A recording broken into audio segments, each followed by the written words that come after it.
ብቻ አራት ሶስት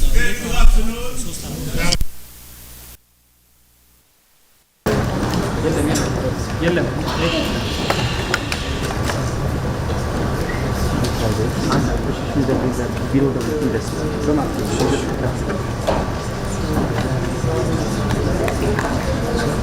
Just for a bit spiritual state.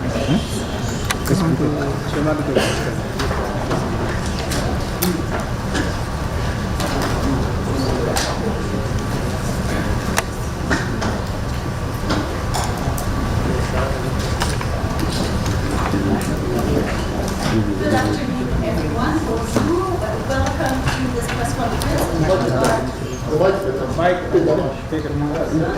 You hear me now? Let us just get proper. Are you comfortable like this? Yeah. Okay. Perfect. Very good. So good afternoon. Bonjour. Welcome to this press conference. As you can see, we have the Secretary General of the United Nations, Antonio Guterres. I also want to flag that we have two of our colleagues who are based here in Addis Ababa. I have with me Claver Gatete, who's the UN Under-Secretary General and the Executive Secretary of the Economic Commission for Africa. And I also have with us Parfait Onanga Anianga, who is the Special Representative of the Secretary General for the African Union. And so the Secretary General will make opening remarks and then we will take a few questions. SG, you have the floor, and let's make sure your microphone works. Distinguished representatives of the media, it is always an honor to attend the African Union Summit. Africa is navigating some of the world's hardest challenges and doing so with determination, creativity, and resilience. Not miracles, but steadily, practical work to solve real problems in an international environment that is more polarized, more unpredictable, and more volatile than at any time since the end of the Cold War. From regional integration efforts to investments in clean power and infrastructure, progress is happening, sometimes unevenly, sometimes slowly, but it is happening. Distinguished representatives of the media, I carry with me my deepest gratitude to the governments and people of Africa for their global leadership in the struggle for justice and equality, and my deepest conviction in the enduring power and promise of Africa. And that conviction is reflected in concrete action. The United Nations African Union partnership is stronger than ever. Over the last decade, we have turned shared principles into joint frameworks on peace and security, sustainable development, and human rights. And that work continues. I spoke to the summit on three priorities. First, peace and security. Many parts of the continent face deep, complex crises, including Sudan, DRC, the Sahel, and the Horn of Africa. These conflicts have multiple actors, multiple interests, and multiple layers. African institutions and leadership are engaging to silence the guns. Some are overstretched, some are under-resourced, but none can operate on political goodwill alone. That is why Security Council Resolution 2719 is so pivotal. For the first time, there is a clear mechanism for AU-led peace support operations authorized by the Security Council and funded through assessed, which means mandatory contributions. This is a realistic step towards shared responsibility for conflicts that have worldwide consequences.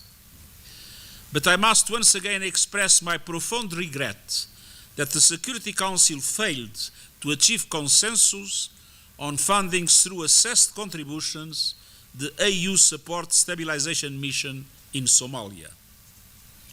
At the same time, the UN is reviewing its peace operations to ensure mandates are achievable, transitions are orderly, and missions don't become open-ended by default.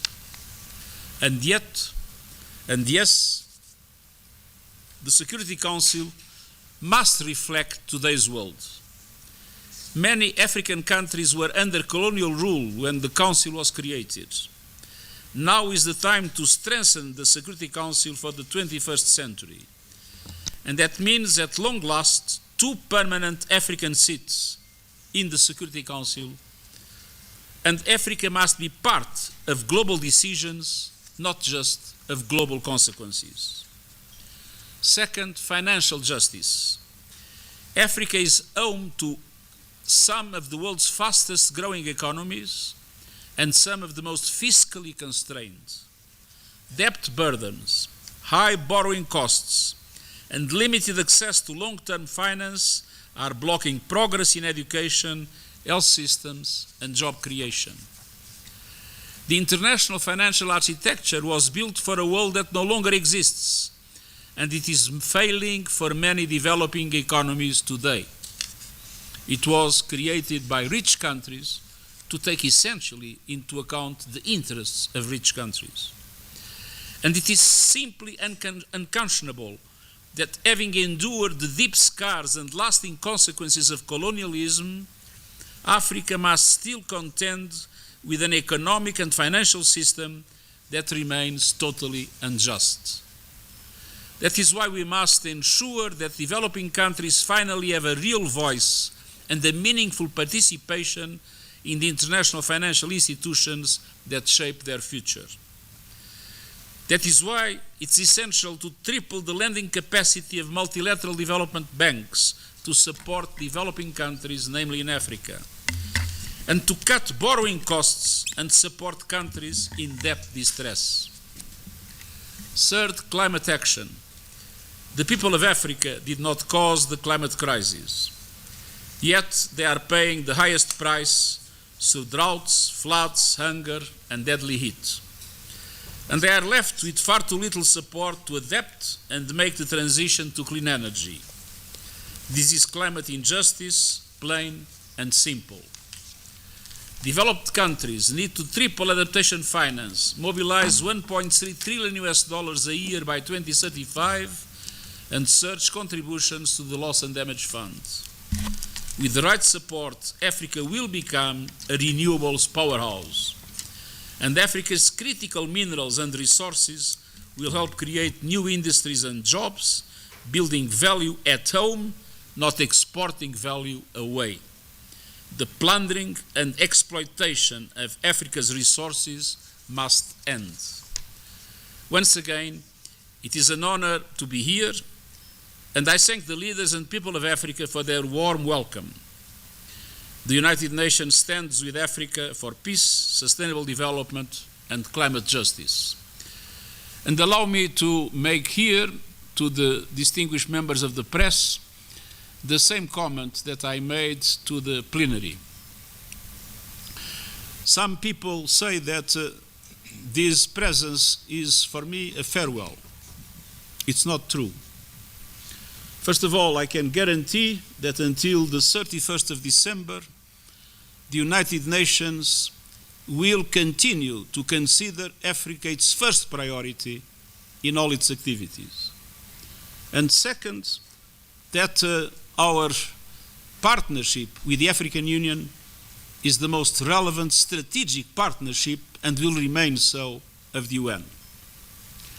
And even after the 31st of October, wherever I will be and whatever I will be doing, I can guarantee that in the center of my concerns and my active solidarity, there will always be Africa.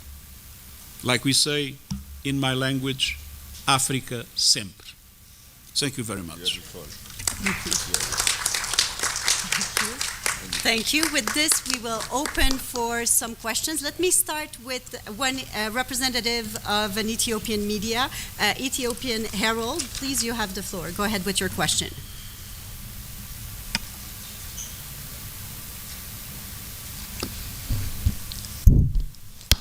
Thank you. Thank you, Secretary General, and welcome to Addis Ababa. My question is, the African Union has been pushing for true UN reform and permanent representation for Africa at the UNSC. And in various occasions, you also support those ideas. So when are these initiatives, ideas are going to happen? And how do you assess the role of Ethiopia and the government in this regard? Thank you. Well, it is for Africans to choose the African countries that should be members of permanent members of the Security Council. It's not for me to make that selection. But we recognize that there has been a lot of resistance to change the Security Council. But the Security Council was created, as you know, after the Second World War. And if you look at the Security Council today, you still have 3 European permanent members: France, the UK, and Russia, and no African member. You have 1 Asian member, no Latin American member. So the Security Council does not represent today's world. And at the same time, we have seen the Security Council being very ineffective because of the vetoes that do not allow the Security Council to take decisions in order for conflicts to be able to be stopped. So the reform of the Security Council is absolutely essential. And I have to say that the UN suffers a lot because of that. When I visit many countries, they say the UN is not functioning. No, the UN is functioning. I mean, humanitarian aid is being distributed in sometimes dangerous areas. Development support to countries is there. We are assuming leadership in the fight against climate change. We just created a high-level independent scientific panel for artificial intelligence. But in the Security Council, it's the member states that decide. And so the reform of the Security Council is essential. I know there are resistances, but we will do everything to convince member states that this needs to be done, and sooner rather than later. And I fully understand the frustration in the African continent in relation to that fact. But it's not only the Security Council.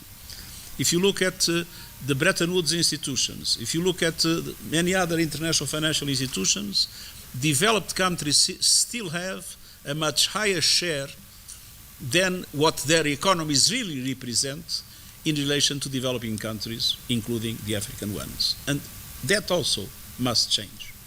We must have international institutions that represent the world of today and not the world after the Second World War. Very good. Let me go to Asbou, and then I'll go this way, and then I'll come back. Bien. Je vous remercie, Monsieur le chef de l'ONU, à nous accorder cette opportunité de vous rencontrer. Je suis Ahmed Lashkar, je suis le chef du département News à Asbou, à Tunis. Nous avons 22 pays arabes. Donc, ma question, c'est la suivante. Est-ce que vous pouvez couronner cette carrière à la fin de votre mandat, de faire appel à une session extraordinaire pour l'Assemblée générale de l'ONU ou du Conseil de sécurité afin de discuter la situation humanitaire en Palestine? On est maintenant en 3e année. La carnage n'est pas encore arrêté. Et la souffrance des peuples, la famine, je ne sais pas si c'est possible. Et en tant qu'Arabe, nous vous remercions de votre position honorable vis-à-vis des questions arabes. Merci beaucoup. Il y a eu déjà différentes réunions de l'Assemblée générale et même du Conseil de sécurité. Et il y a des décisions prises. Ce qu'il faut, c'est garantir que ces décisions sont adoptées. Il y a une décision pour un cessez-le-feu. Mais malheureusement, on continue à avoir des bombardements à Gaza. Il y a une décision des Nations Unies pour le retrait des forces israéliennes de Gaza. Mais elles y sont encore. Il y a des décisions du Conseil de sécurité et de l'Assemblée générale qui visent à la considération que Gaza est une partie intégrante de l'État palestinien et qu'il faut absolument avancer dans la logique du respect de l'autodétermination du peuple palestinien. Ce n'est pas par manque de décision que des organes des Nations Unies que les choses ne sont pas encore entièrement dans la bonne direction, même s'il y a eu des progrès. C'est parce qu'il y a encore des obstacles, il y a encore des difficultés, et la plupart de ces obstacles et de ces difficultés ont été surtout par l'action de l'État d'Israël, qui maintient un contrôle sur une grande partie de Gaza. Let me now go to Il Soleil on this side, and then I'll come back to this side. I think do you have a microphone where you are? Please turn it on, otherwise we... Yeah, I'm so sorry. Not Attica guy. Thank you. Thank you for your time. Yesterday, Secretary, you took part to the Italy-Africa Summit with the Italian Prime Minister Giorgia Meloni here in Addis Ababa. Italy is working quite closely with the African Union and other actors on the continent. So I would like to ask you what you can ask to Italy to do with the Sudan disaster. Do you think that Italy could do something for what's happening, for instance, in Sudan? And what do you expect from this Italy-Africa collaboration? Thank you. Well, there are two different things. Yeah. In relation to the Sudan, it's not to Italy that we must look. We must look, first of all, to create the conditions to put pressure on the two parties of the conflict, and to put pressure on all those that are supporting and arming the two parties to the conflict, some in the African continent and some outside the African continent. And obviously I am absolutely convinced that Italy shares my concerns, and together with many other countries and institutions will be doing everything possible to overcome the resistances that I have mentioned.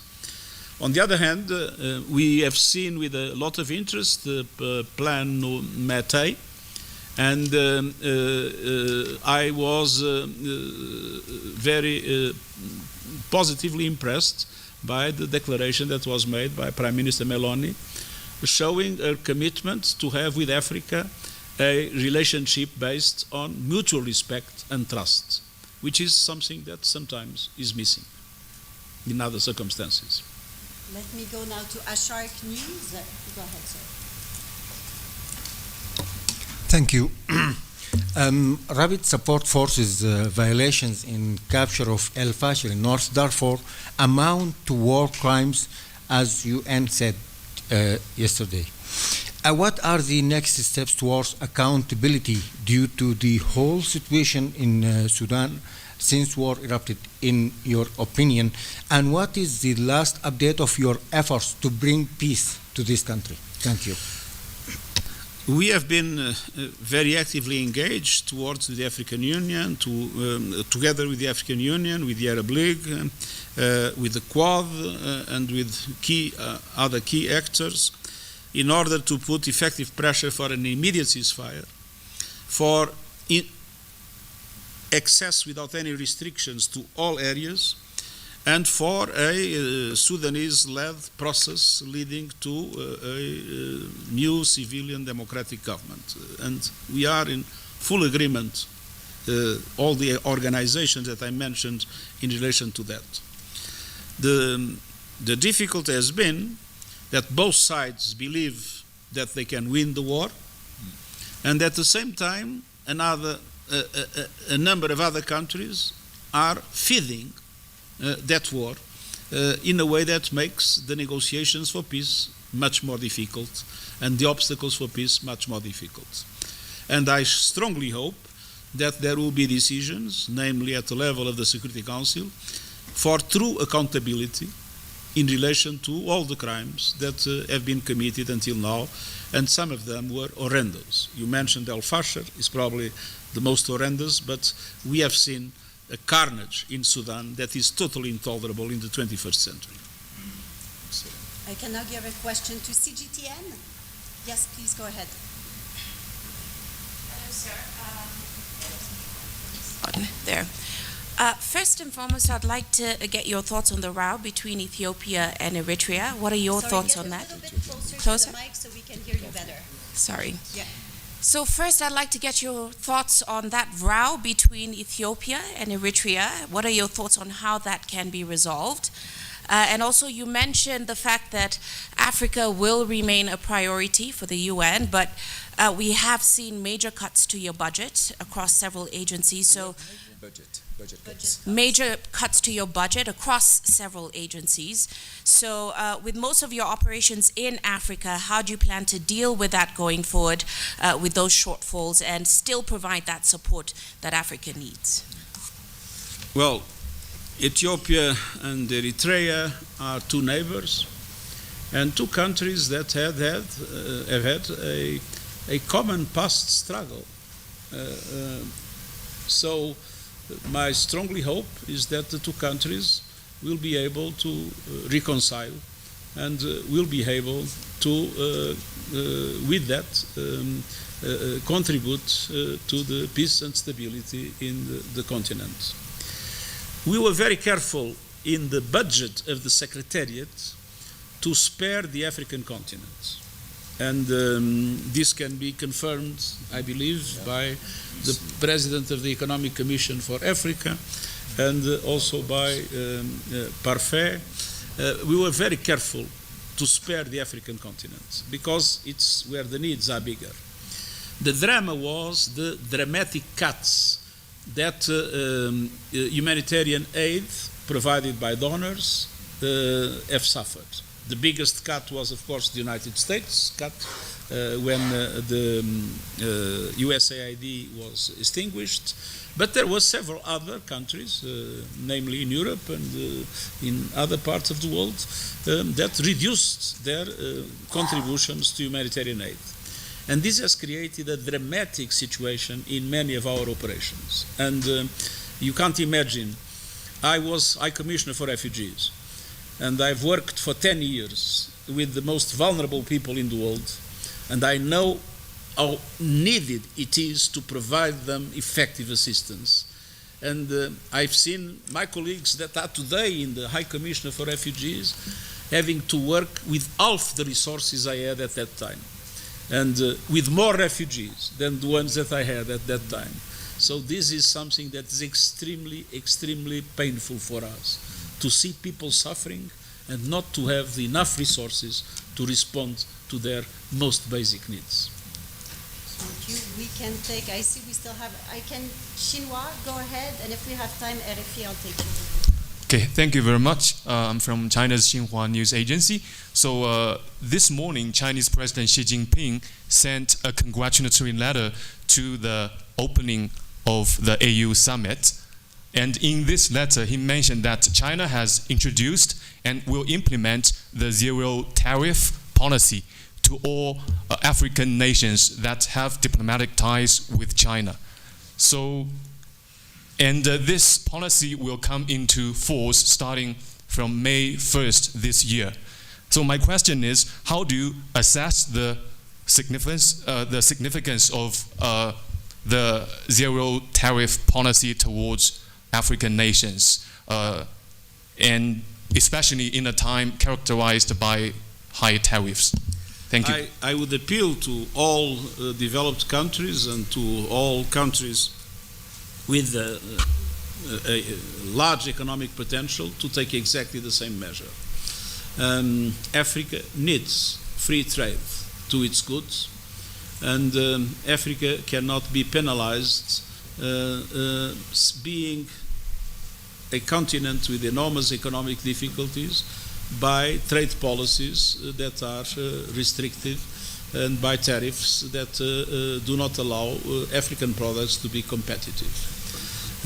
We have witnessed the multiplication of tariffs in recent times, and I am a strong supporter of free trade, and I am a strong supporter of reducing the tariff levels at global level in order to be able to provide for global prosperity. I think we will have time for one final question. RFI? Thank you for the opportunity. I have a quick question. You can ask in French. French, huh? We have Ah. interpretation. Ok. Merci pour l'opportunité. Cette semaine, le ministre des Affaires étrangères, Jean-Noël Barrot, a appelé à la démission de Francesca Albanese après des propos coupés sur Israël. Monsieur Guterres, je voudrais avoir votre réaction sur cette affaire.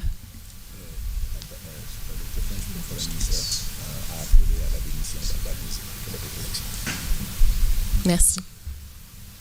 Madame Albanese actue en pleine indépendance. Et naturellement, on respecte cette indépendance. Ça ne veut pas dire qu'elle n'est pas membre du personnel des Nations Unies.